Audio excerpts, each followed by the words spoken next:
Oh, do you guys want to hear about the night that I got so drunk I had an existential crisis about 50 Shades of Grey? Oh, so 2 days ago? Yeah, like 2 days ago. Wait, I want to hear this. Continue. Wait, oh no, I was watching the live tweets. Oh my god. I was watching the live.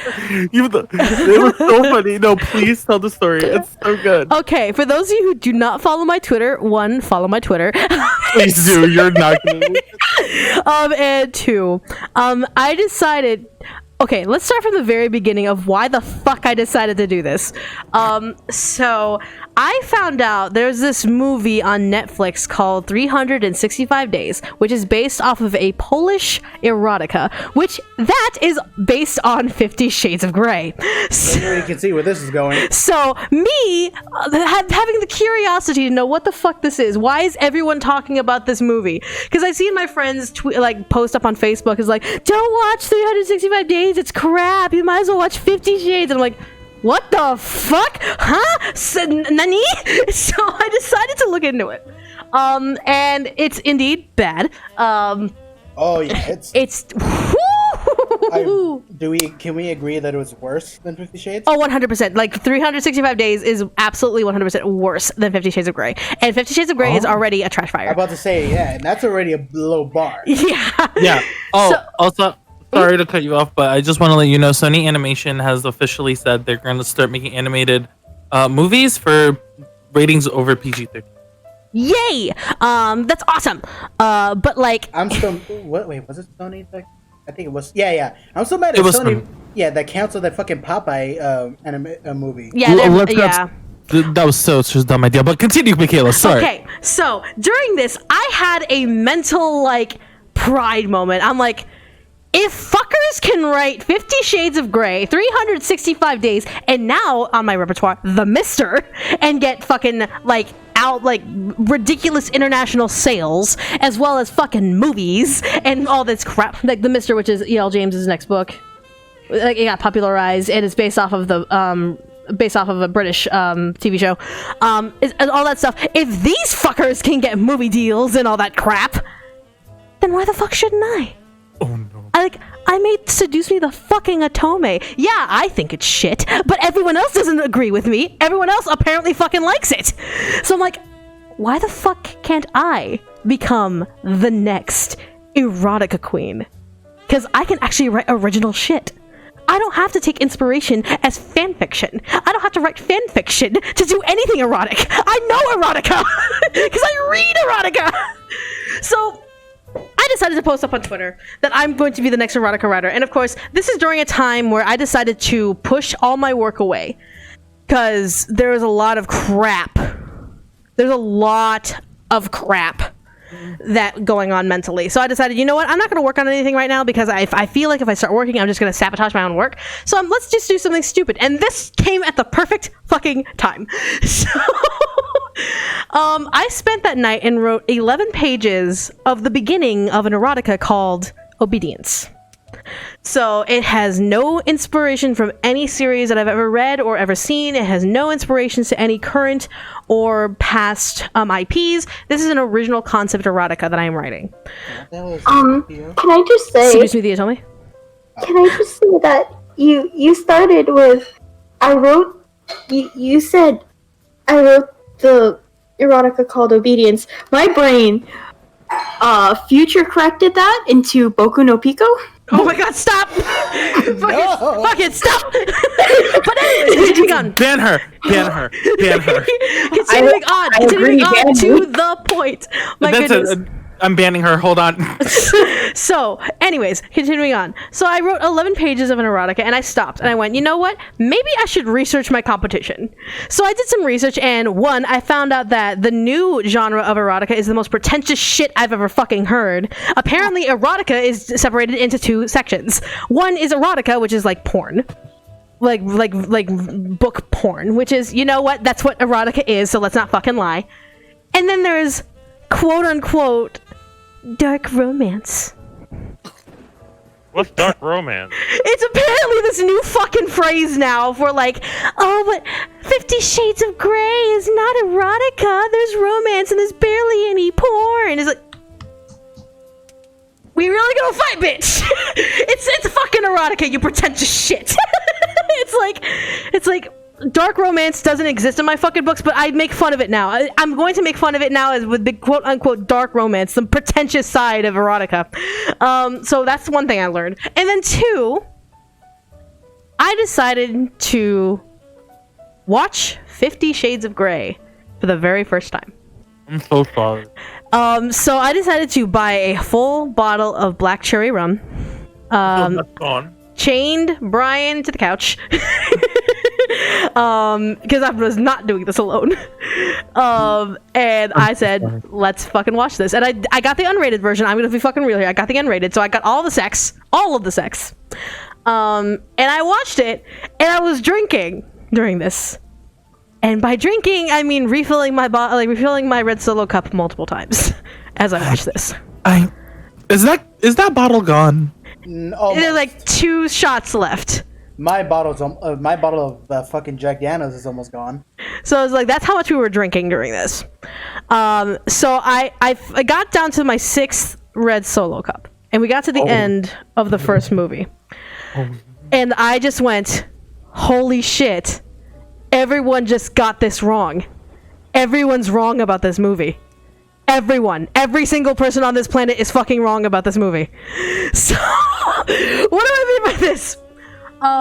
So, I'm gonna just be very plain about how reviews have been for 50 Shades for those of you who don't know, who haven't been in the know about 50 Shades. So, 50 Shades has been constantly berated and bashed for having misrepresentation of BDSM. Which it does. It does, and we 100% agree on this. Even in my existential nirvana, I came after 6 total cups of fucking black cherry rum. I still agree to this. That yes, it is misrepresenting BDSM, but it's labeling Christian as the villain when, in true honesty, he's just a bad dom. He's just a bad dom, and Anastasia's worse. I will say, the book is where it's like, okay. Oh no, 100%. Like the book is absolutely trash, but I don't count the book because the book is just E.L. James is a hack. Yeah, E.L. James is a hack, and the movie is a is a screenplay of it, which is an adaptation of the book, which makes it better. So the book, 100%, absolute shit, garbage. Let's not even consider that, like, at all. The movies, where the story lies, with the screenwriters interpreting and trying to make sense of E.L. James fanfiction nonsense. That is where I had discovered Nirvana. This is where I discovered that Anastasia is actually the most terrible human being on the planet and should not be given any sort of leeway at all.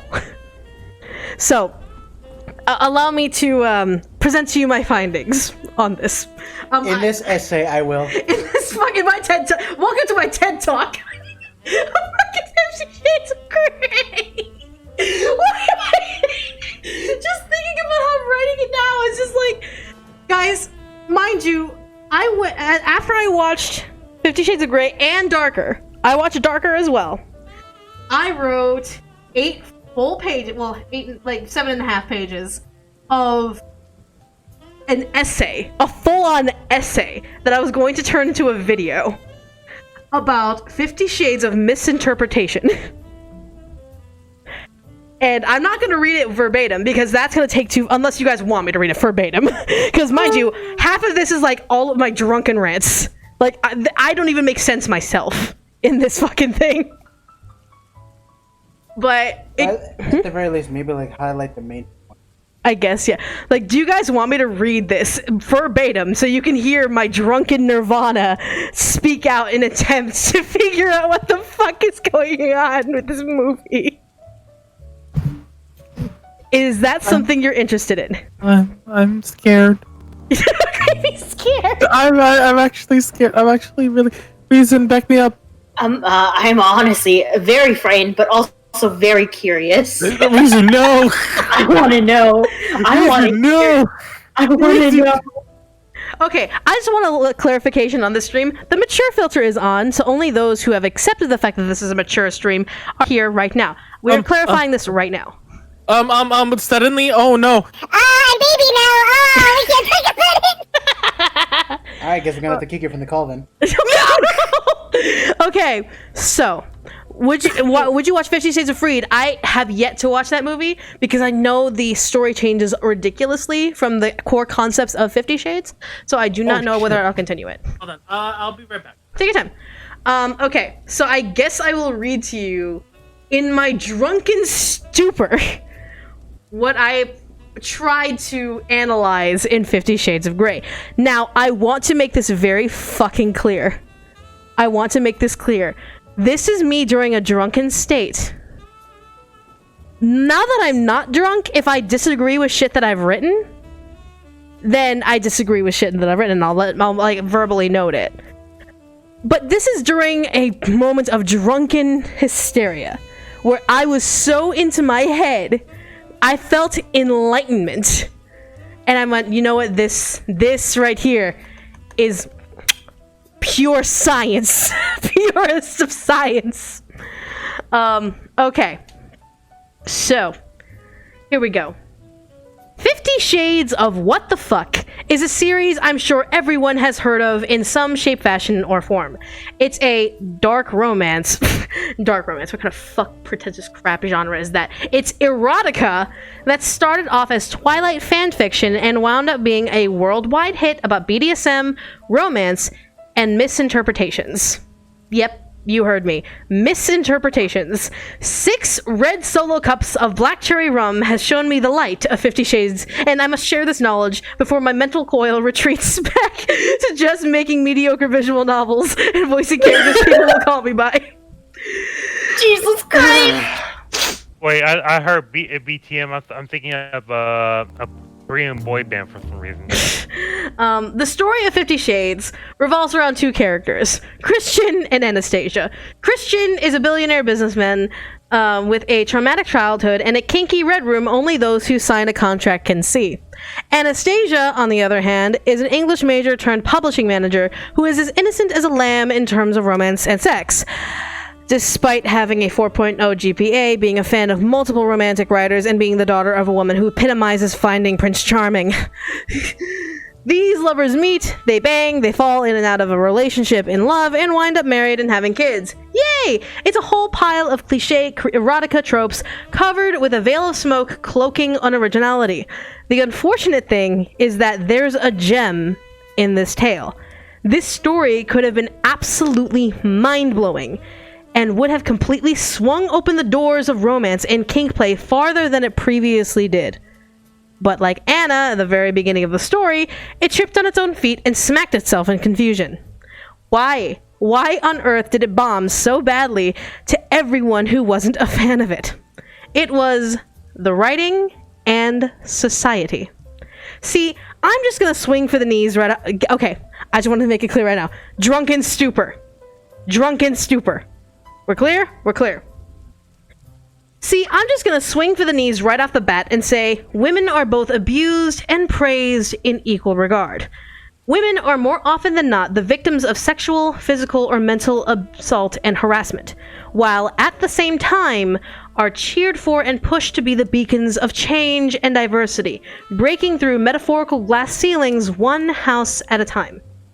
That said, with the rise of female equality and recognition, we also have those who abuse this rise for their own agendas.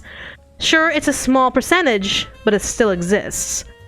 Women have falsely claimed men for beating them, sexually assaulting them, even going so far as to scream at minor harassment, and men have multiple times been punished for it.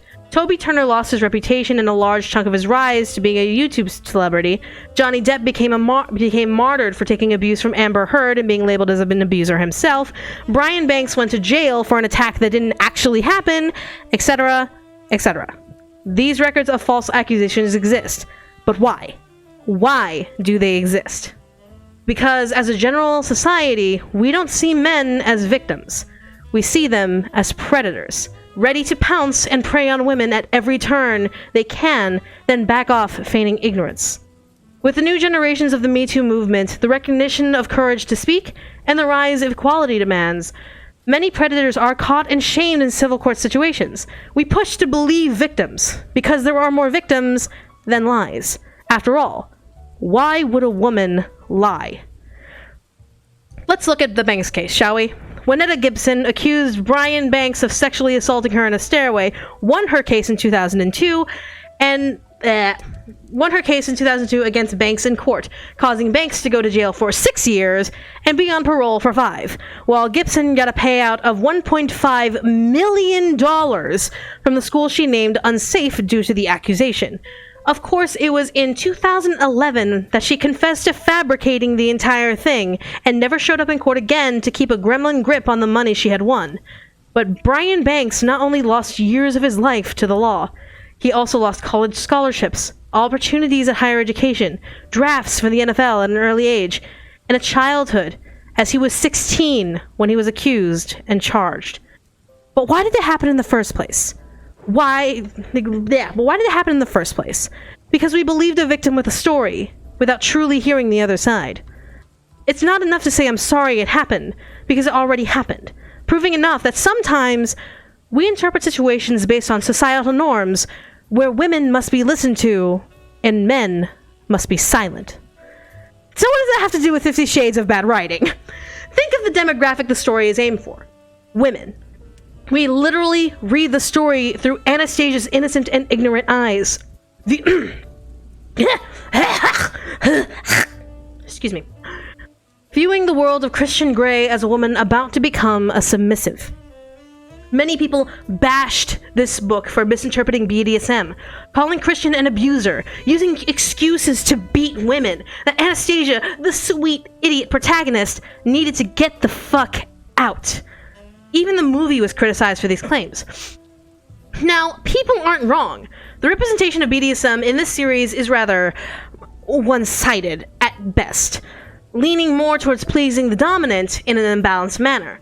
However, there are many sections that will turn your damn head after I break it open with this suggestion. What if I told you that Anna was just as bad as Christian? And what if I add on that Christian was the actual victim in this series many times? Now that the majority of the radical fanatics have clicked off the video, hello to the people still listening in. Yeah, I wrote this with the intent to record. Like, my drunken stupid head wrote this with the intent to fucking record. I hate you. Let me break your minds a little bit. I'm still reading it. Let me break your minds a bit. The proof is in the movies, not the books, as those not in the books, as those are paperweights, as those paperweights were literal readjustments of a fan fiction with a lack of research and just... The movies, in general, have been praised for improving what the books lay out, so they are a better frame of reference. First movie starts out with an awkward meet, a reconnection, and a kindling of intimate feelings. Now, here is where a lot of people point out scenes where Anna is being victimized that leads to her riding the elevator out of his flat justified on what she had done. I'm about to break down as many of them as possible, turning the chessboard from Anna to Christian. And no, I'm not going to use the books of Christian's perspective on this. For all I know, those books were glorified copies ideas of Midnight Sun, Edward's perspective in Twilight, to sell more books of the franchise and not as a genuine look through Christian's eyes. Besides, everyone's already claimed that E.L. James got many things wrong in the series in the first place, so I consider those books a money wash. Movie Christian's eyes, let's go. Section 1, Boundaries. Christian, the minute he starts opening up to Anna, asks her out for coffee. She confesses that she's a romantic, and this is the immediate sign for, nope, gotta go, this is not going to work. So he insists on leaving, but not before saving her from a bicycle and telling her flat out, I can't do this, I have to let you go. Many people interpreted this as bait to reel Anastasia into his world of pain and suffering. What a terrible scheme! But what if I told you that knowing your boundaries is actually healthy, and attempting to stop something before it starts is a sign of good faith? Anna is romantic, and Christian clearly states every time she brings romance up that he doesn't do romance. He's not in for love. He doesn't know how to do that.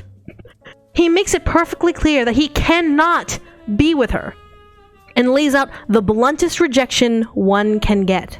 I have to let you go. This is a hard limit no from him. Not Anna, Christian. He knows he wants her, but he cannot give her what she wants, so he flat out tries to snuff out the light between them. But they can't. he still has her number and gives her books. That's bait. Just because he said no to romance doesn't mean he doesn't care for her as a human being. This is actually proven when Anastasia goes out to drink and he hears her deep inebriation.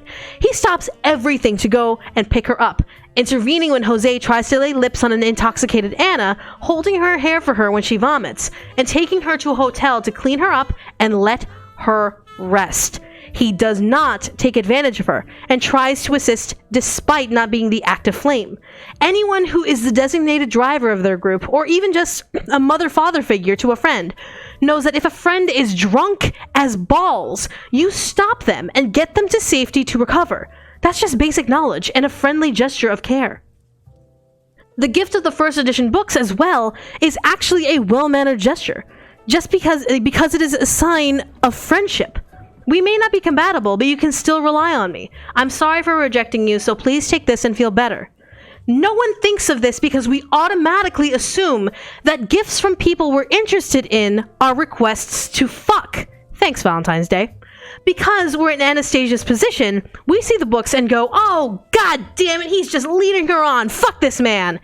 Not thinking that at any point, Anna could sell or return the books and have a conversation to clearly state she doesn't want that kind of friendship or connection. Women are free to reject friendships, but not every attempt to be nice is begging for attention. Now, there's no surprise that Christian lays it out that he has some sort of intimate feelings for her, hinting his want to be her dominant.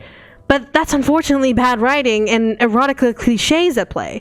When you're an eager reader of erotica for self-pleasure, you want to hear these subtle confessions because they make you feel wanted. Instead of chasing Fabio across the world in love, we desire him to come to us and make us feel like he has been looking for us for eons. That's why otome games thrive in Japan with women. Otome guys are written to chase the player for love, and we fall for it every frickin' time because we have needs too! That said, when Anna finally relents and dives into Christian's world, signing an NDA to legally protect his public image, we get Christian's big boundaries. We learn that Anna cannot touch him or sleep in the same bed as him. We also learn that he does not do romance for the second goddamn time, and that a relationship with him means it will purely be sexual. This is where everyone and their father, because moms don't care, it's fiction, says, abuse! Abuse! Red flag! Red flag! Get the fuck out! Hold your horses there. Christian isn't saying these things with a gun to Anna's head. He doesn't have her bound in a chair or lounged over his knee. Both of them are at a table, talking like adults about a potential relationship that Anna is 100% free to reject or leave behind. In fact, he mentions this multiple times, even before showing her the Red Room with all of his toys and tools.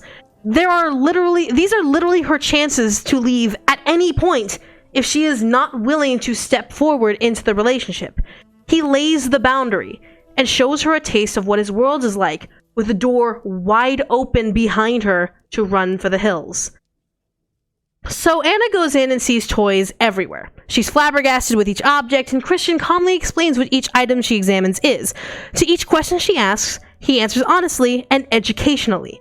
While many have already had their heads spin at the wording he uses for explaining why women submit themselves to his pleasure, it's not too far from the truth, but misses a very key point.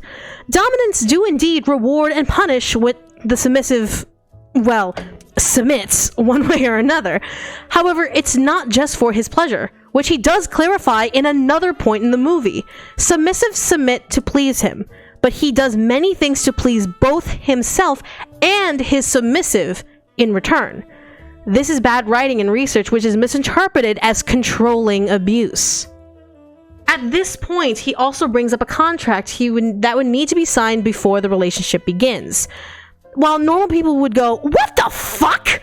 This is actually a practice some BDSM couples do to establish boundaries professionally and sexually. Christian's contract is a generalized list of his demands for his submissives, whoever may be signing at the time, but he at no point forces them into stone. He clearly states that he will negotiate based on what Anna is comfortable with, proven later in the movie. While the book's contract is... the The movie makes it clear that this contract is merely a set of rules to be established and agreed on by both parties, not just him. This is where Anna's listening skills come to a selective halt.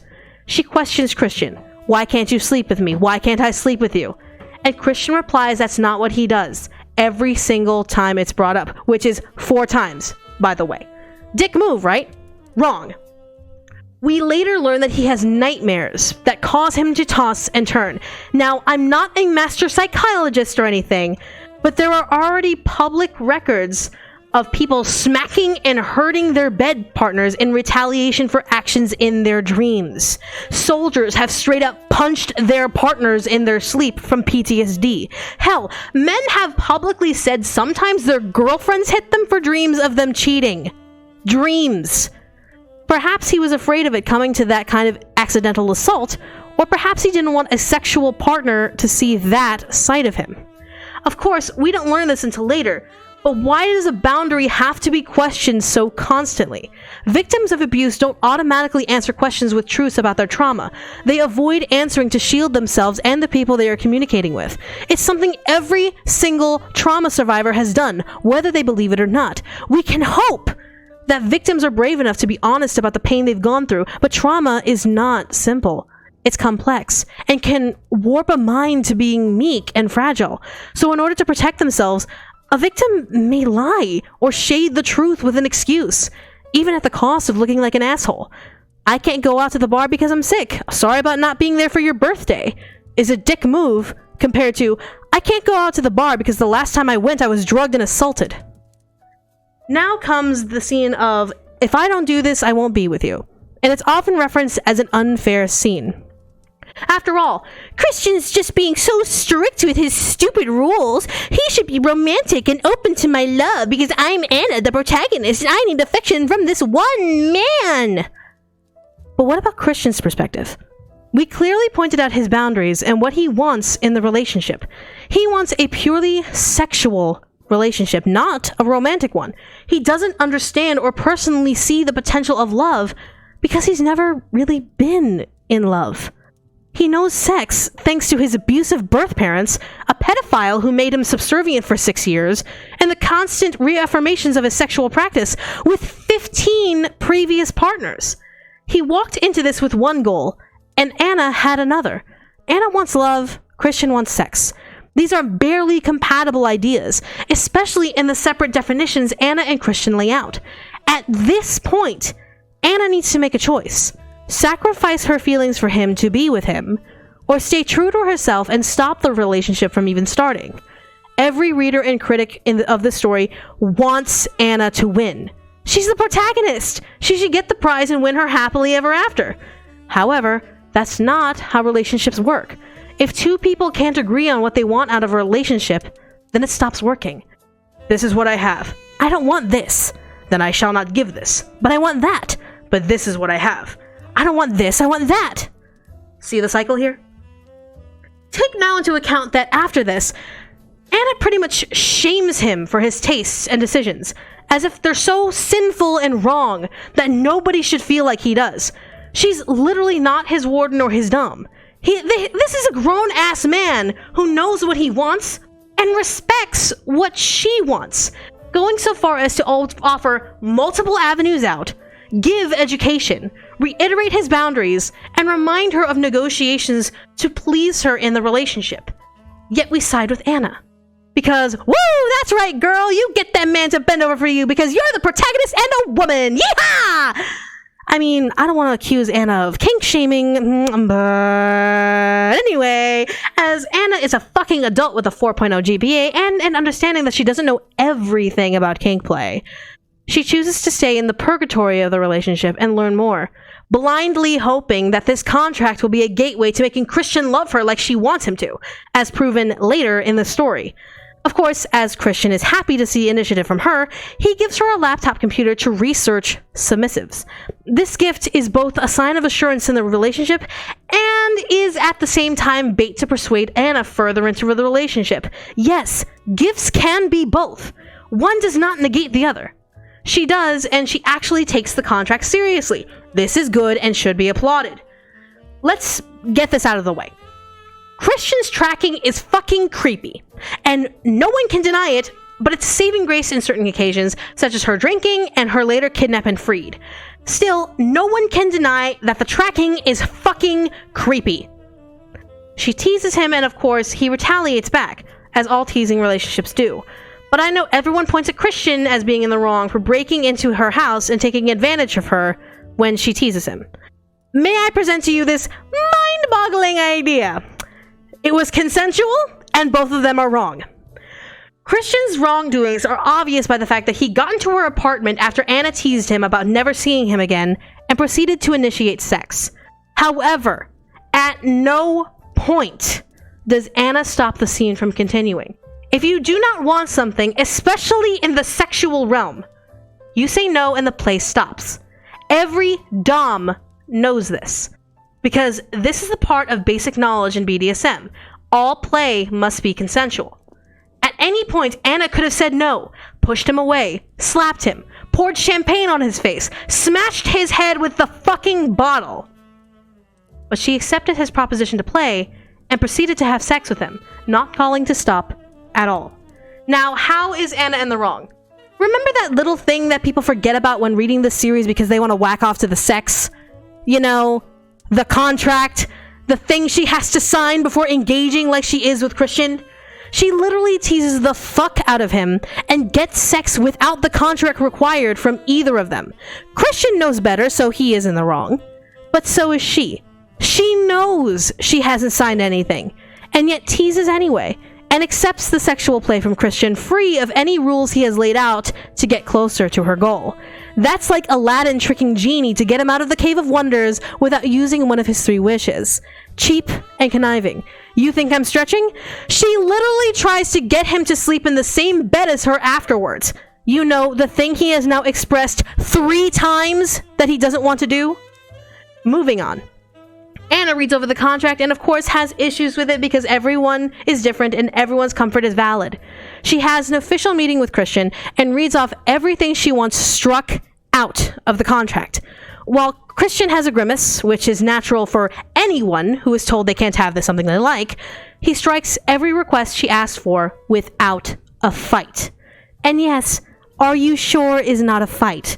It's a curious question, but he backs down immediately when she stands her ground. Now here is where the clarification of pleasure comes in that should have been addressed earlier. When Christian clarifies suspension for Anna, he cites that it's for her pleasure as well as his. This is BDSM, not just submissives pleasing doms, but a balance of pleasure back and forth. If you blink, this section is easily missable, but it is a better encompassing description of intent than just submitting for the dom's pleasure. Again, bad writing. We get through the contract and Christian decides to throw in a sweetener for Anna, citing that on a night of her choosing, they can go on a date like any normal romantic couple would. This is seen as more bait to entice Anna, and while that is true to an extent, remember, we're flipping the chessboard to Christian's perspective. He wants Anna, but he sees true commitment from Anna with how serious she is taking the contract between them. As he wants a successful relationship with her, it's only due diligence that he also takes steps to show his sincerity in the contract, a proper give and take. She is still allowing things he wants, so why not give her things that she wants? It's a small bite compared to what she really wants, but it's a step in the right direction to give her at least one night every week. After all this, Anna decides to review the changes and make a decision soon to sign or not sign the contract. This is within her right, and of course, Christian wrongfully tries to pull her to make a choice in that room, but she leaves to go graduate from school and mull her decision. This is where his character becomes questionable to everyone. By this point, I have pointed out everything that could have been genuinely misinterpreted by the audience in defense of Christian. At this point, I want to state that inserting himself to Anna's father is wrong. Forcing a picture with her is wrong. Selling off her car is wrong. And leaving Anna after spanking her without proper aftercare is wrong. Wrong, wrong, wrong, wrong, wrong. But in the case of the first 3 wrongs, Anna is an adult who can say no. She hasn't signed anything at this point. So she is under no obligation to obey his wishes and say yes to anything. But she does. She fights a little about the car in a weak, oh no way sort of manner, but forgets about it to try spanking. Now, that doesn't make him leaving her right, because fuck, no, you give aftercare when you finish play like that. But if she isn't trying to coax more out of him without the contract binding her by letting him insert himself, then she is the dumbest fucking character ever created. And that is all I wrote. That is literally all I wrote. Jesus Christ. And I wrote this in a drunken stupor. What a drunken stupor that was. Oh my god. Like, I just... It was one of those things, like, I woke up, like, the day after, and I looked at that and went, what the fuck was I on?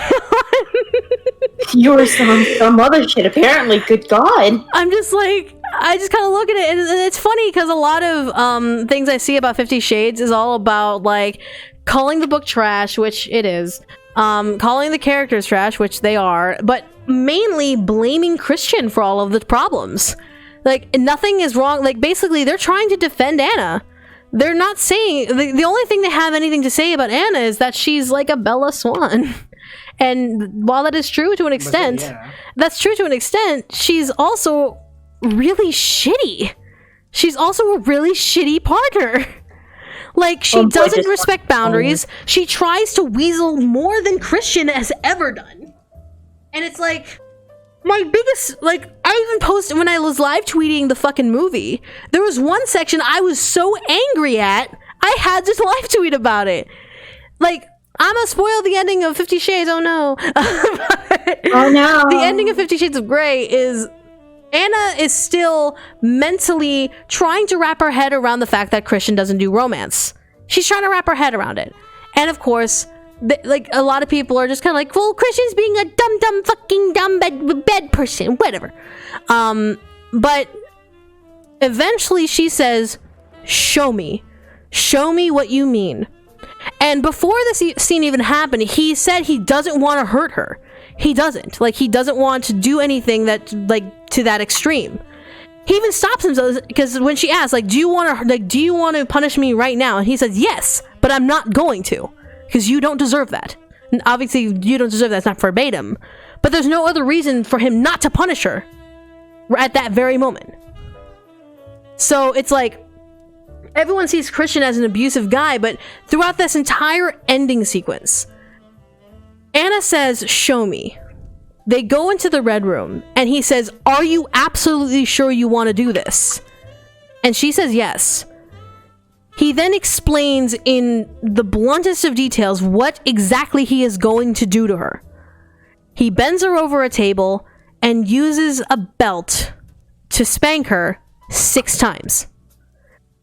And this is like, it's clear that it's just like, he is going to just smack her with a belt 6 times, really hard. And she is to count with him. After he does this, after he does explicitly what he said he was going to do, he drops the belt and steps away. Because that is the only thing he has cleared up. When he goes in to try and make sure she's okay, as any dom should do, at this point, as he tries to go in to help her get off the table and try and probably go into aftercare, she pulls away and says, don't fucking touch me. And we're left seeing Anna, like, in tears and all this stuff. And I'm just kind of like, what? You literally just, you literally told him to do exactly what he did. At no point did you call for a safe word. At no point did you say stop. At no point did you step away. You took it and are now blaming him for doing exactly what he said he was going to do. And so she berates him once again on his tastes. She berates him again. And then turns around to walk away. And of course, Christian's kind of like fucking flabbergasted at all this. Like, he's like, holy shit. And this is kind of like the turning point where he really is like, you know what? She's worth everything at this point. She's worth stopping all of this for. It's just like, yeah, it's like she is told what would happen, but she does not recognize the information. And so afterwards, we pretty much see Christian in the main room, and Anastasia comes in after getting dressed. And this is the end of the relationship. She clearly is not going to sign this contract. She clearly doesn't want anything to do with Christian at this point. And she and she starts to leave. And he goes in to eventually try and apologize, and she says stop and doesn't let him. So throughout this entire back scene of 50 Shades of Grey, not only do we see Christian actually being very respectful about everything, stopping it, not hurting her, stopping himself from physically touching her until she finally says show me and forces his hand. And then he explicitly says what he's going to do and attempts to try and probably go into aftercare. Anna pretty much instigates her own violence. She berates the shit out of him despite him doing exactly what needs to be done. And then pretty much leaves him feeling completely disjointed. And to me, in that regard, it's not even the fact that it's terrible writing. It's the fact that this is another, to me, this is another of Anna's plays. This is another of Anna's conniving plays. Because what happens in 50 Shades of Darker? He comes back and drops everything. He stops the BDSM play as much as he can. Of course, he tries to instigate it because that's his habit. You can't break a habit that easily. But he willingly says he will be willing to take it slow with Anna. Anna pretty much instigated and broke Christian's boundaries. And she succeeded. I would not be surprised if Anna's character in that very moment put Christian in a victimizing position, knowing that he would come crawling back.